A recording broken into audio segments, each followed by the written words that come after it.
Hi, and a very good afternoon, and welcome to the talks here. My name is Deep Rajah, and with me is a gentleman called Eldin Hasa. That's how I pronounce it. Hasa. Hasa. Thank you, Mr. Eldin. I'll call you Eldin for short. Yeah? Perfect. Now, Eldin is somebody known as a person who actually charges and challenges the mind.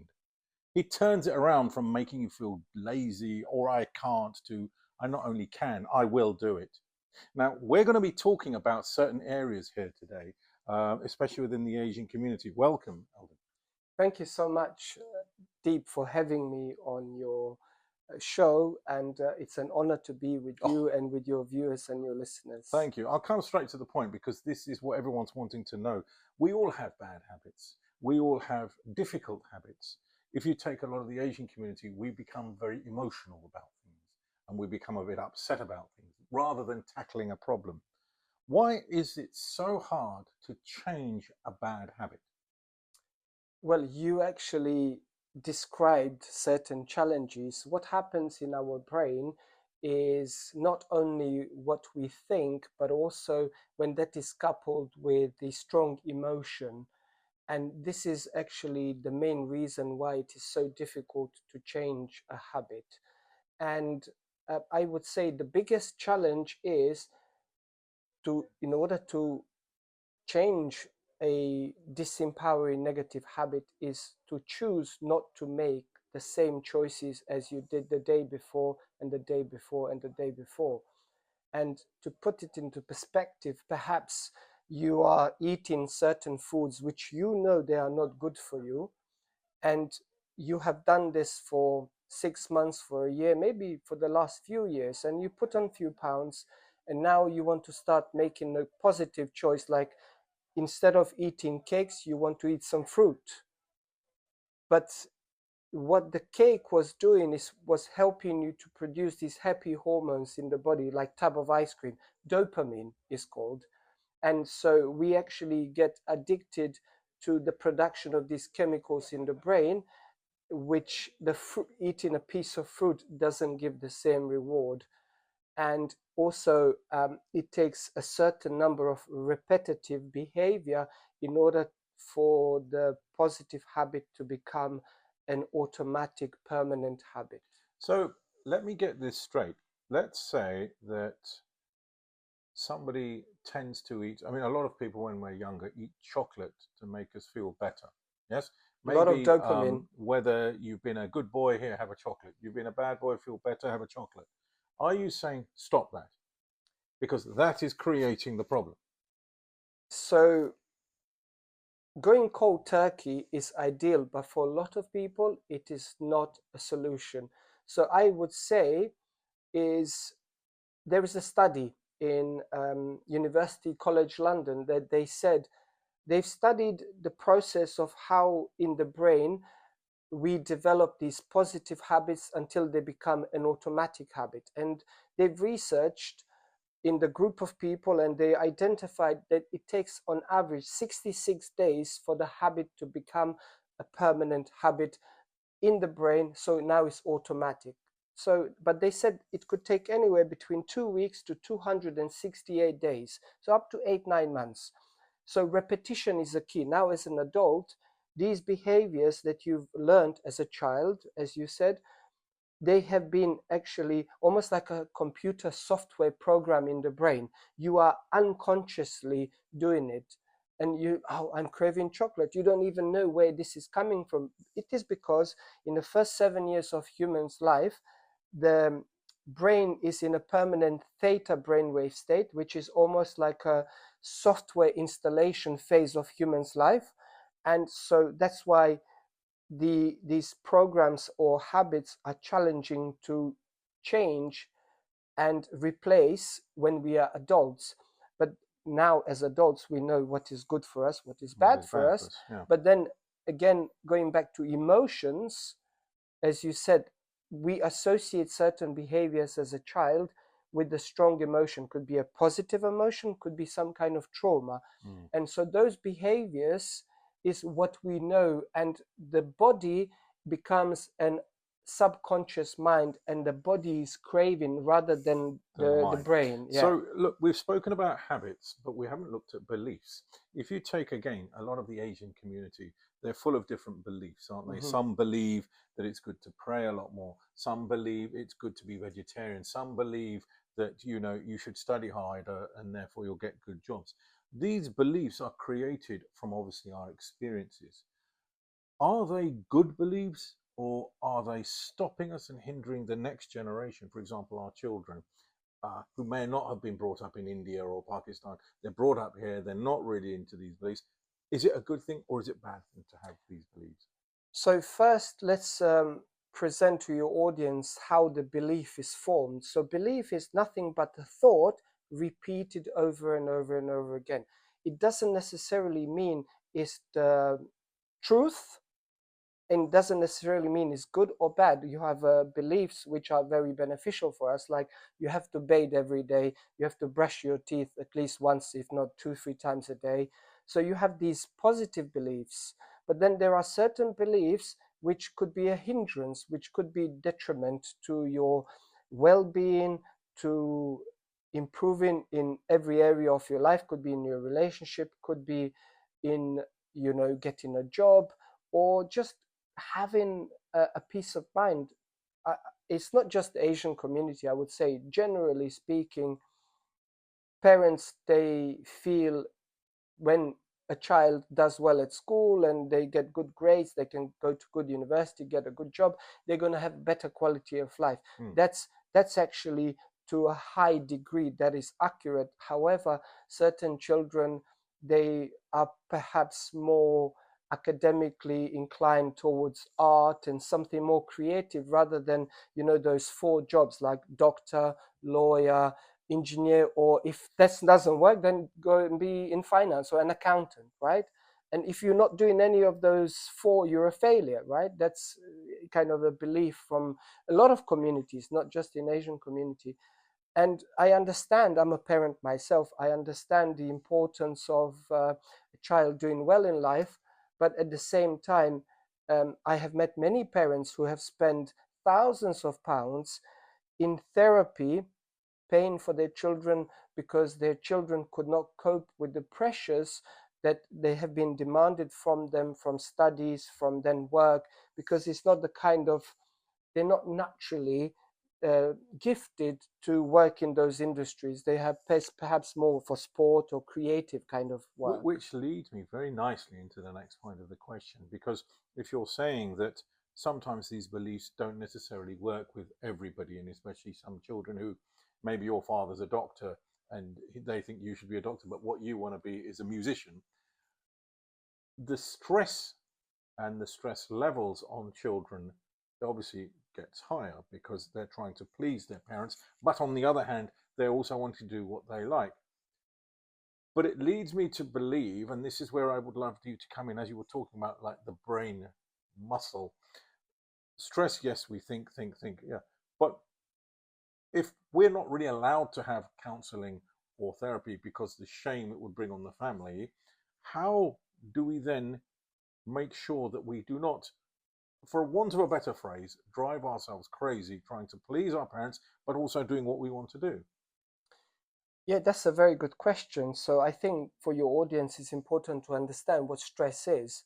So basically, stress, I know in public domain, it's got like a bad name, but stress is nothing but brain and body bringing itself back into equilibrium, into homeostasis, which takes about 2 minutes. However, because of the production of these stress hormones called cortisol and adrenaline in the brain, becomes very addictive. These hormones are highly addictive, and then through process of repeating, often being knocked out of balance and feeling anxious, feeling fear, frustration, resentment, guilt, and all these other emotions, which actually derive from state of stress, the state of fight or flight, the brain and body is actually feeling you being chased by a lion.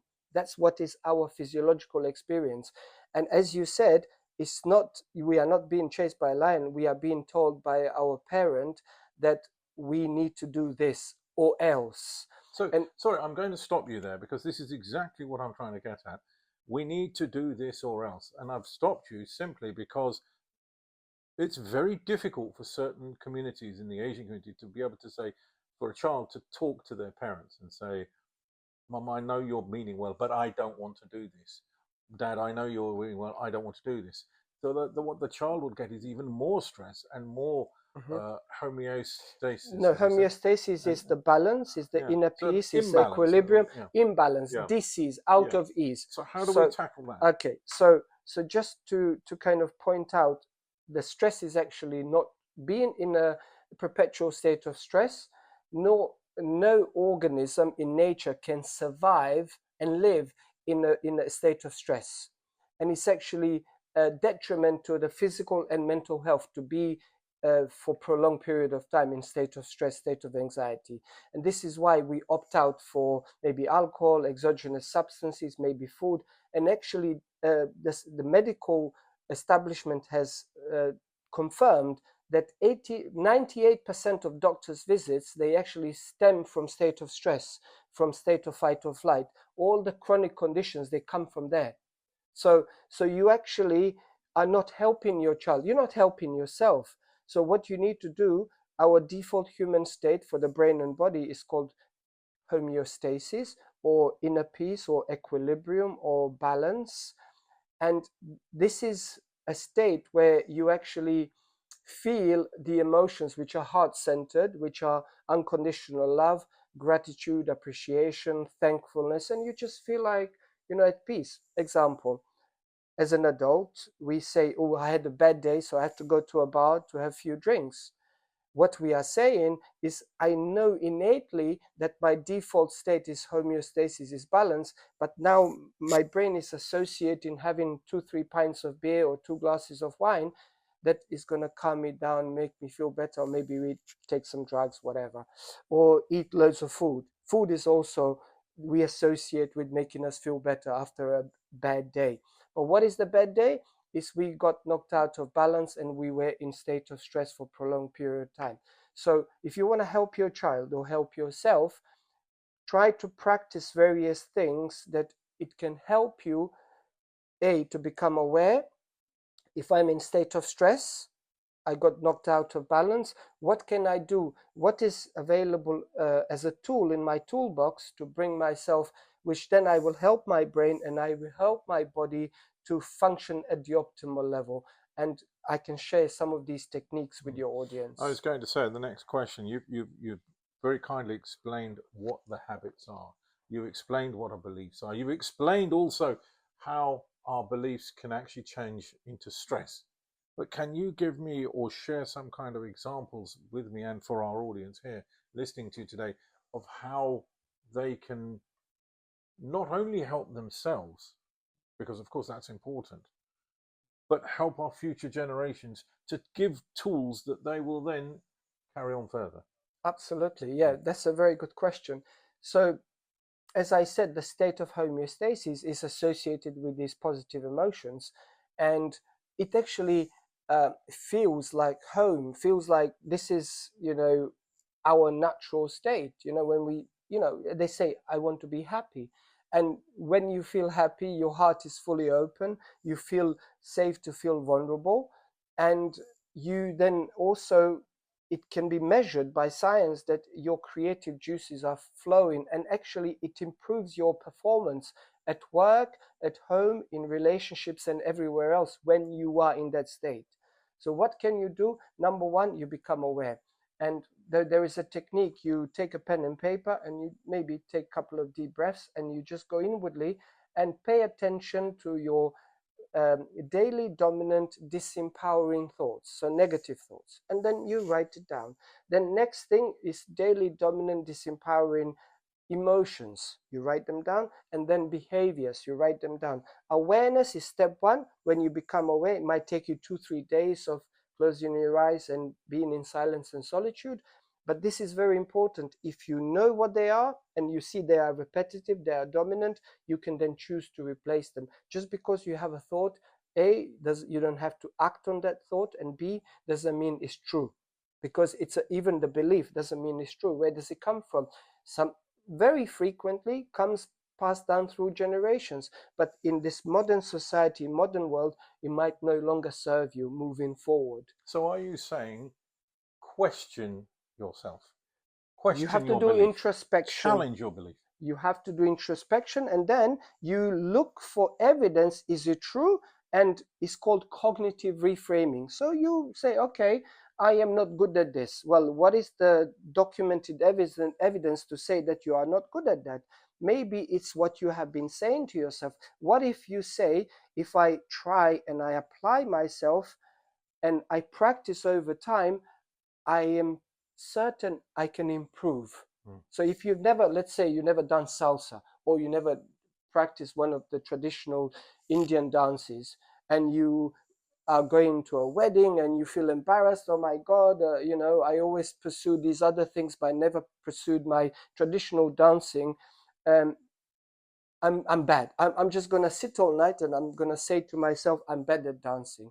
But if you say, okay, I am not good at this traditional dance, but I'm sure if I try and I practice, I will be good. So you reframe, and when you reframe, that's the next step. And then if you want to look for I would say, a best tool or best technique, when you feel in state of stress, when you feel anxious, when you feel maybe depressed, you're actually, the brainwave state is very scattered, that you are all over the place mentally. As you said, like, you're driving yourself crazy.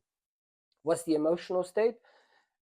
Emotional state, there's fear, resentment, guilt, insecurity, feeling sorry for yourself. Here we go again, this is happening to me. It's called learned helplessness, victim mentality. But then also the heart is beating out of rhythm. There's a physiological change. You are, maybe mouth is dry, you are sweating, hot and cold flashes, and it's a physiological discomfort. So what do? Basically, there is no connection between the heart and the brain. So what you want to do is you want to get your brain in a coherent state, and you want to get your heart in a coherent state. And then when the two have a signal and they are in a coherence, then you have inner peace. And it takes 60 seconds. This technique is called brain and heart coherence technique. And the way you do it, you place an open palm of your right hand over your beautiful heart. And just for like split second, you focus your mental attention to your beautiful heart, like almost like you feel the heartbeat on the palm of your hand. And then you close your eyes gently and you inhale through the nose for count of 5, very deeply down to your lower abdomen, and you exhale through your mouth for count of 8, almost like you are smelling the roses and you're blowing out the birthday candles. And the key for this technique is, as you are maintaining this rhythm, in for 5, out for 8, you begin to evoke the feelings of gratitude, appreciation, thankfulness through your beautiful heart. You visualize these beautiful emotions in your heart. Perhaps if you think of something or someone or an experience which brings you an enormous amount of joy, happiness, love, appreciation, you use this as an anchor point. Maybe it's the birth of your first child, maybe it's you fall in love, maybe it's your wedding day, whatever. Or a beautiful holiday with your family, or a beautiful meal you had last night, laughter with your friends and family.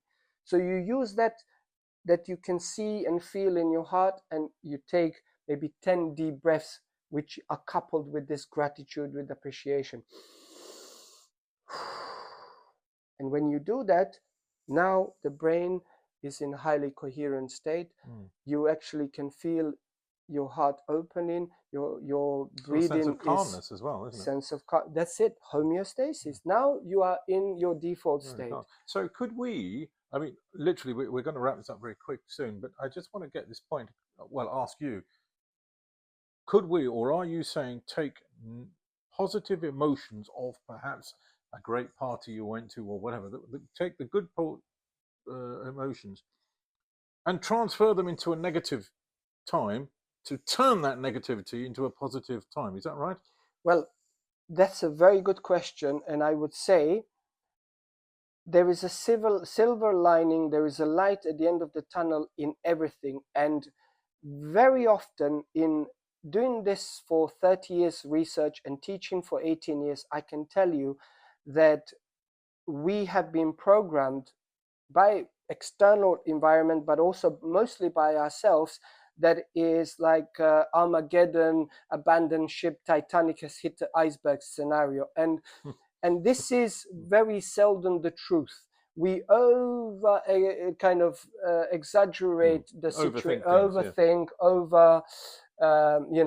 and if we pause and say, okay, is this really the truth? Or am I, because what we are programmed to do is we are unconsciously looking at the situation and then making the situation in our head and in our heart look worse than it is, and then projecting it into the future. And then what's going to happen actually is that we're going to have that experience in the future, and then it's like, I told you so, this always happens to me. And we do not believe that we had anything to do with creating that future. But what do we actually want? What we want is the positive outcome of that circumstance. Maybe it's an exam, maybe it's we like a girl and we want to take her out on a date, but we talk ourselves out of saying, I'm not good enough, she will never say yes to me, she's going to reject me. So we actually begin to have that experience in our brain and body, and that's called mental rehearsal. So mental cognition, it's very important, but you can choose what rehearsal do you have. So let's say you want to meet a girl at the wedding, the one you liked her for 2-3 years, but you never had the courage to go and ask her because of your mental rehearsal, she will reject me. What if you spend 7 days before the Saturday when the wedding is, and you know she's going to be there, she's still single, and you mentally rehearse her dancing with you and being happy, and not even just going to say, would you like to dance, and she's saying yes. You actually in your mind and in your body, you are celebrating already that you have had a positive experience, achieve the positive outcome. With exams, you see receiving the email or receiving the document, and you see the marks of what you desire. So when you mentally rehearse that, you actually can. Why is that important to have a positive?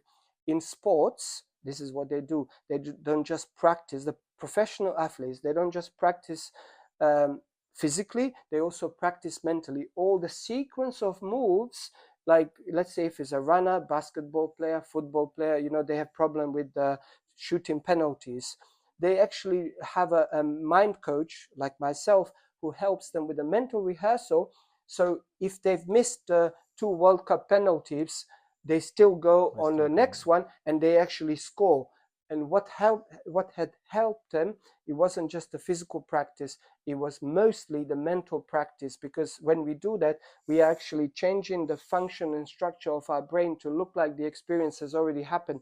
And we are creating the software and hardware in the brain, and now we are becoming that person ahead of the experience. Eldin, time has unfortunately caught us forward, but that's been an excellent interview and an excellent conversation.